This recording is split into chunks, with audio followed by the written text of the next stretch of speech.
Willkommen zu den Übungsgesprächen auf Deutsch mit Geschichten. Bist du bereit, dein Deutsch zu üben und fließender zu werden? Lass uns anfangen. Es war einmal ein König, dessen Königin Haare hatte, die wie reines Gold aussahen und so schön war, dass niemand auf der Welt mit ihr vergleichbar war.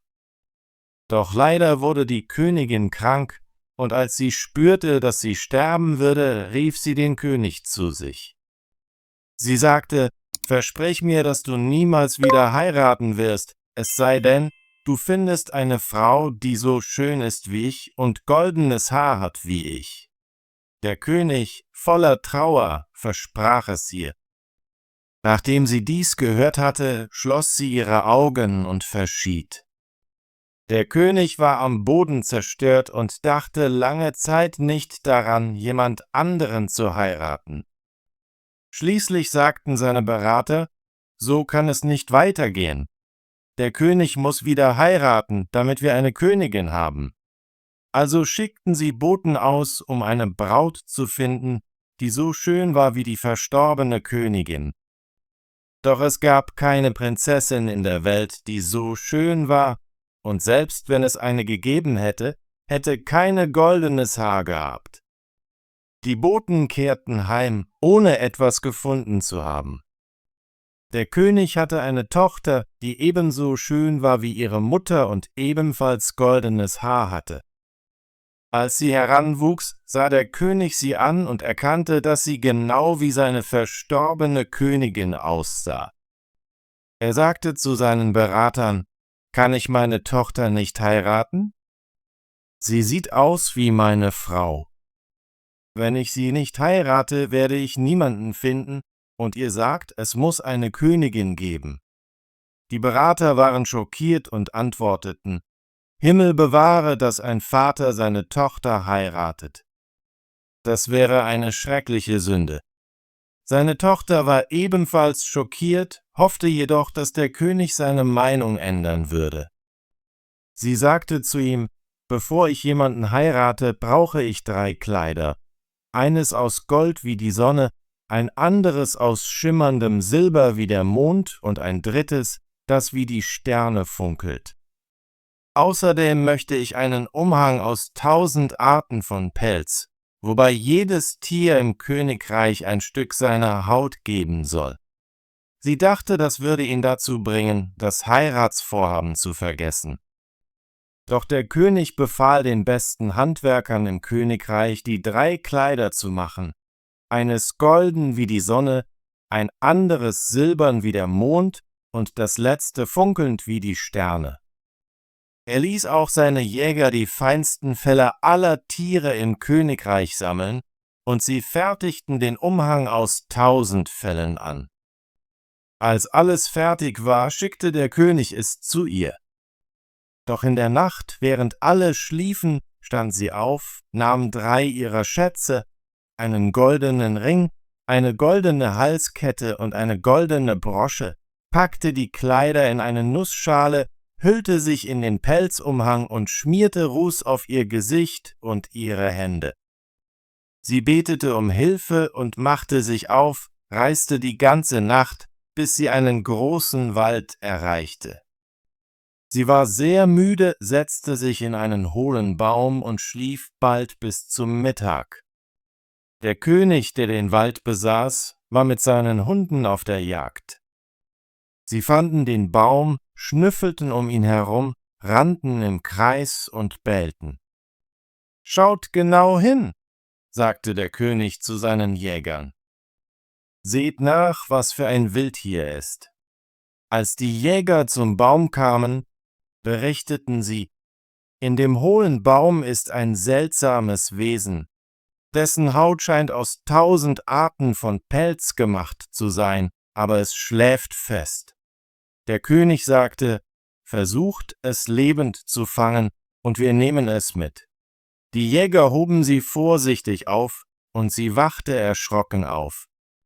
Sie sagte: Ich bin ein armes Mädchen, das keinen Vater oder Mutter mehr hat. Bitte habt Mitleid und nehmt mich mit. Sie antworteten: Ja. Pelzmädchen, du kannst in der Küche helfen. du kannst fegen und andere Arbeiten verrichten. So brachten sie in eine Kutsche und fuhren zum Palast des Königs. Sie zeigten ihr eine kleine Ecke unter der Treppe, wo kein Licht hereinkam, und sagten: »Pelzmädchen, du kannst hier schlafen.« Sie wurde in der Küche zum Arbeiten geschickt, wo sie Holz und Wasser holen, das Feuer hüten, die Hühner rupfen, Kräuter pflücken, Asche sieben und alle schmutzigen Arbeiten erledigen musste. Lange Zeit lebte das Pelzmädchen traurig.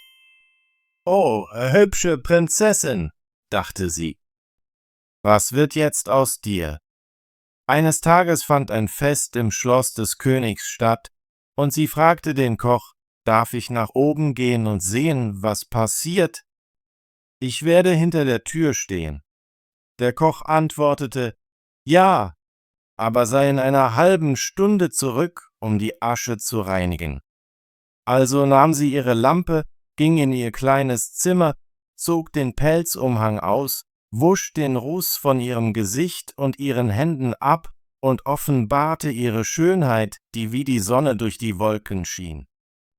Sie öffnete ihre Nussschale und nahm das Kleid heraus, das wie die Sonne strahlte, und dann ging sie zum Fest.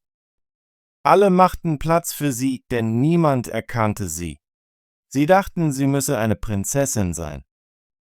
Der König kam auf sie zu, nahm ihre Hand und tanzte mit ihr, während er dachte, ich habe noch nie jemanden so schön gesehen. Nach dem Tanz machte sie eine Verbeugung und verschwand, bevor der König sie finden konnte. Die Wachen am Schlossportal wurden gerufen, aber sie hatten niemanden gesehen. In Wahrheit war sie schnell in ihr kleines Zimmer zurückgekehrt, hatte ihr Kleid ausgezogen, wieder Ruß auf ihr Gesicht und ihre Hände geschmiert und den Pelzumhang angezogen, um wieder zum Pelzmädchen zu werden. Als sie in die Küche zurückkam und anfing, die Asche zu reinigen, sagte der Koch: »Lass das für morgen und wärme die Suppe des Königs auf. Ich will nach oben gehen und einen Blick darauf werfen, aber pass auf, dass dir kein Haar hineinfällt, sonst wirst du nie wieder essen.« Sobald der Koch gegangen war, erwärmte das Pelzmädchen die Suppe des Königs und toastete ein Stück Brot so gut sie konnte. Als es fertig war, suchte sie in ihrem kleinen Zimmer nach ihrem goldenen Ring, legte ihn in die Suppe, und als der Tanz endete, ließ der König seine Suppe bringen. Er genoss sie so sehr, dass er dachte, es sei die beste, die er je gekostet hatte. Als er den goldenen Ring am Boden fand, rief er nach dem Koch. Der Koch war erschrocken und sagte zu dem Pelzmädchen: »Du musst ein Haar in die Suppe gelassen haben. Wenn ja, wirst du Ärger bekommen.« Er trat vor den König und behauptete, er habe die Suppe gekocht. Doch der König erwiderte: »Das ist nicht wahr. Sie war besser als dein Kochen.« Der Koch gab zu: »Ich habe sie nicht gekocht. Das Pelzmädchen hat es getan.« »Dann bring das Pelzmädchen zu mir«, sagte der König. Als sie kam, fragte er sie: »Wer bist du?« Sie antwortete: »Ich bin nur ein armes Mädchen ohne Eltern.« »Wie bist du in meinen Palast gekommen?« fragte er. »Ich mache nichts Nützliches«, sagte sie, »außer als Küchenmagd zu arbeiten und mir Stiefel und Schuhe werfen zu lassen.« »Aber wie hast du den Ring in die Suppe bekommen?« drängte er. Sie verriet nichts über den Ring, also schickte der König sie zurück zu ihren Arbeiten. Schließlich fand ein weiteres Fest statt, und das Pelzmädchen fragte erneut den Koch, ob sie es sehen könne. »Ja«, sagte er, »aber komm in einer halben Stunde zurück, um die Lieblingssuppe des Königs zu kochen.« Sie rannte schnell in ihr Zimmer, wusch sich und zog das silberne Kleid an, das wie der Mond war. Als sie wie eine Prinzessin hereinkam, freute sich der König, sie wiederzusehen, und tanzte mit ihr. Nach dem Tanz schlüpfte sie unbemerkt weg, eilte zurück in ihr Zimmer und wurde wieder zum Pelzmädchen, um die Suppe zu kochen. Während der Koch weg war, ließ sie ihre goldene Halskette in die Suppe fallen. Als der König sie aß, genoss er sie ebenso wie zuvor. Er ließ den Koch wieder rufen, der zugeben musste, dass das Pelzmädchen gekocht hatte. Sie wurde zurück zum König gebracht, aber sie bestand weiterhin darauf, dass sie nur ein Mädchen sei, das dazu bestimmt sei, mit Stiefeln und Schuhen beworfen zu werden. Als der König sich auf ein drittes Fest vorbereitete, geschah es wie zuvor. »Du musst eine Hexe sein, Pelzmädchen«, sagte der Koch, »denn du tust immer etwas Besonderes in deine Suppe.« Aber er ließ sie wieder nach oben gehen. Diesmal trug sie ihr Kleid, das wie die Sterne funkelte.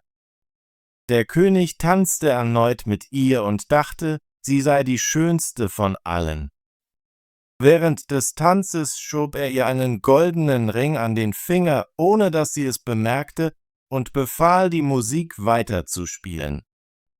Nachdem der Tanz beendet war, versuchte er, ihre Hand zu halten, aber sie entkam und lief durch die Menge, sodass sie ihm aus dem Blickfeld entschwand. Sie eilte zurück in ihr kleines Zimmer, doch dieses Mal benötigte sie zu lange und hatte keine Zeit, ihr feines Kleid auszuziehen. Stattdessen warf sie ihren Pelzumhang darüber und hatte in ihrer Eile nicht genügend Ruß auf ihre Hände geschmiert, sodass ein Finger weiß blieb. Als sie in die Küche trat, um die Suppe zu kochen, ließ sie die goldene Brosche in das Gericht fallen, gerade als der Koch ging. Der König, der wieder mit der Suppe zufrieden war, ließ das Pelzmädchen zu sich rufen. Dieses Mal bemerkte er ihren weißen Finger und den Ring, den er ihr beim Tanzen angelegt hatte. Er griff nach ihrer Hand und versuchte, sie festzuhalten. Als sie sich losreißen wollte, verrutschte ihr Umhang ein wenig und enthüllte das funkelnde Kleid darunter. Er zog den Umhang ab, und ihr goldenes Haar und ihre schöne Gestalt wurden sichtbar. Sie konnte sich nicht länger verstecken.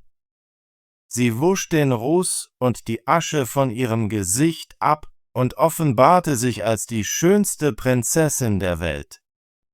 Der König sagte, »Du bist meine geliebte Braut, und wir werden nie wieder getrennt sein.« Sie feierten eine große Hochzeitsfeier, einen freudigen Tag, wie es ihn in diesem Königreich oder anderswo nicht gegeben hatte. Tolle Arbeit! Möchtest du dein Deutsch üben und fließender werden? Bitte abonniere unseren Kanal und aktiviere die Benachrichtigungsglocke, damit du keine unserer kostenlosen deutschen Geschichten verpasst. Wir sehen uns im nächsten Video.